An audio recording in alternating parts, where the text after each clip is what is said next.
ನಿಮಗಿದು ಗೊತ್ತೇ, ಗಾಂಧೀಜಿಯವರ ಹೆಂಡತಿ ಕಸ್ತೂರ್ಬಾ ಗಾಂಧೀಜಿಯವರು ಸತ್ತಿದ್ದು ಗಾಂಧೀಜಿಯವರ ನಿರ್ಲಿಪ್ತ ಧೋರಣೆಯಿಂದಲೋ ಅಥವಾ ಅವರ ತ್ಯಾಗದಿಂದಲೋ?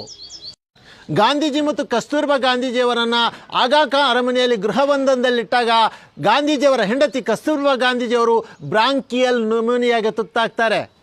ಅವರ ಆರೋಗ್ಯದ ಉಸ್ತುವಾರಿಯನ್ನು ವಹಿಸಿಕೊಂಡಂಥ ವೈದ್ಯರು ಅವರಿಗೆ ಪೆನ್ಸಿಲಿನ್ ಇಂಜೆಕ್ಷನ್ ಕೊಡಲು ಸೂಚಿಸ್ತಾರೆ. ಆದರೆ ಗಾಂಧೀಜಿಯವರು ಅದು ವಿದೇಶಿ ಔಷಧಿ ಎನ್ನುವ ಕಾರಣಕ್ಕೆ ತಿರಸ್ಕರಿಸ್ತಾರೆ.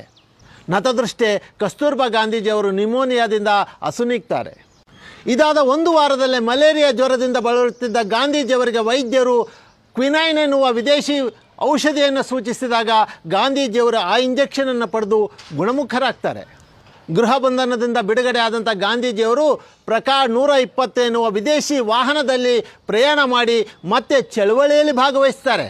ವಿದೇಶಿ ಕಾರಿನಲ್ಲಿ ಪ್ರಯಾಣ ಮಾಡುವಾಗ ಅಥವಾ ಗಾಂಧೀಜಿಯವರು ತಾವೇ ಕ್ವಿನೈನ್ ಎನ್ನುವ ವಿದೇಶಿ ಔಷಧಿಯನ್ನು ಪಡೆದು ಗುಣಮುಖರಾದಾಗ ಇಲ್ಲದ ವಿದೇಶಿ ಭಾವನೆ ಹೆಂಡತಿಯವರ ವಿಚಾರಕ್ಕೆ ಬಂದಾಗ ಯಾಕೆ ಸ್ವಾಮಿ ಅದು ಬಂದಿದ್ದು? ಗಾಂಧೀಜಿಯವರಿಗೆ ವೈಯಕ್ತಿಕ ವಿಚಾರದಲ್ಲಿ ಸ್ವದೇಶಿ ವಿಚಾರವಿಲ್ಲದಿದ್ದಾಗ ಹೆಂಡತಿ ವಿಚಾರಕ್ಕೆ ಬಂದಾಗ ಮಾತ್ರ ಸ್ವದೇಶಿ ವಿಚಾರ ಕಾಡಿದ್ಯಾಕೆ? ಈ ವಿಚಾರವನ್ನು ವೀಕ್ಷಕರ ತರ್ಕಕ್ಕೆ ಬಿಟ್ಟುಕೊಡುತ್ತಾ ಈ ವಿಷಯ ತಮಗೆ ಉಪಯುಕ್ತ ಎನಿಸಿದರೆ ನನ್ನ ಖಾತೆಯನ್ನು ಅನುಸರಿಸಿ.